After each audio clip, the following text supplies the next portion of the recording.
श्रावण महिना आलेला आहे आणि या श्रावणामध्ये सगळ्यांचे जवळजवळ बरेच उपवास असतात आणि 90% घरांमध्ये साबुदाण्याची खिचडी बनवली जाते। ही अप्रतिम अशी ही खिचडी कशी बनवायची चला तर मग आपण बघूयात। त्यासाठी 2 वाटी साबुदाणा मी रात्री भिजत घातलेला आहे।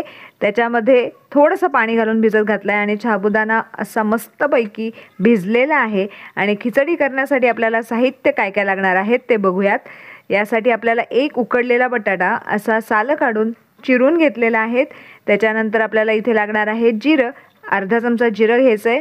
अर्धी वाटी आपण इथे भाजलेल्या दाण्याचा कूट घेतलेला आहे, लिंबू घेतलंय, हिरवी मिरची मी इथे वाटून घेतलेली आहे, 4 ते 5 मिरच्या मी वाटलेल्या आहेत, लाल मिरची सुद्धा मी इथे कट केलेली आहे, थोडेसे कच्चे शेंगदाणे, कोथिंबीर, मीठ आणि साखरही लागणार आहे आणि इथे मी फ्रेश कढीपत्ता सुद्धा वापरलेला आहे।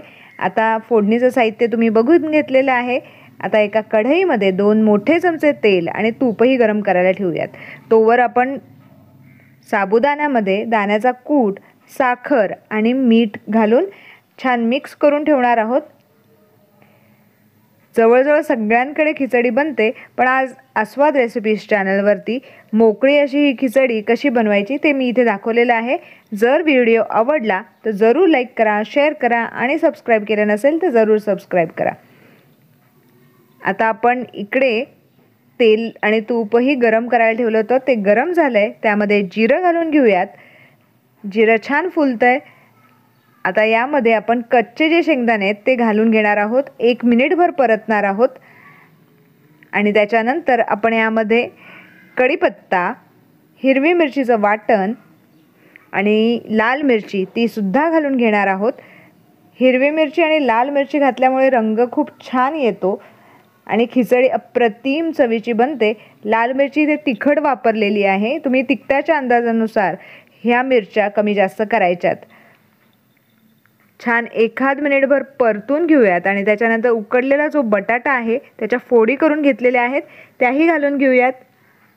उपवासाला चालणारा अगदी सोपा पदार्थ आहे, नक्की बनवून बघा आणि बनवल्यानंतर कसं जमलंय हे मला कमेंट करून सांगायला विसरू नका। आता 1 मिनिट परतून झाल्यानंतर आपण साबुदाणा जो मिक्स करून ठेवलेला आहे तो यामध्ये घालून घ्यायचा आहे आणि खालपर्यंत छान हलवून घ्यायचं आहे। मस्त सुगंध सुटलाय आणि खिचडी आपली अप्रतिम बनणार आहे। तुम्हाला ही रेसिपी आत्तापर्यंत कशी वाटली कमेंट करून सांगायला विसरू नका आणि माझ्याकडून कोणत्या कोणत्या रेसिपी हव्या आहेत तेही मला कमेंट करून सांगायला विसरू नका। 3 ते 4 मिनिटांनंतर आपण याला झाकण घालून ठेवणार आहोत, सतत हलवायचं आहे 3 ते 4 मिनिटं आणि त्याच्यानंतर आपल्याला यामध्ये लिंबू पिळून घ्यायचा आहे। इथे मी झाकण घालून ठेवलेलं आहे, झाकण घालून 3 मिनिटं झालेत, त्याच्यानंतर लिंबू पिळून घ्यायचा आहे। लिंबाच्या ऐवजी तुम्ही दह्याचाही वापर करू शकता, छान लागते खिचडी। कोथिंबीर घालून घेतलेली आहे, परत एकदा मिक्स करून घेऊयात आणि एक छान दणदणीत वाफ आल्यानंतर आपली खिचडी इथे तयार झालेली आहे। सर्व करून घेऊयात।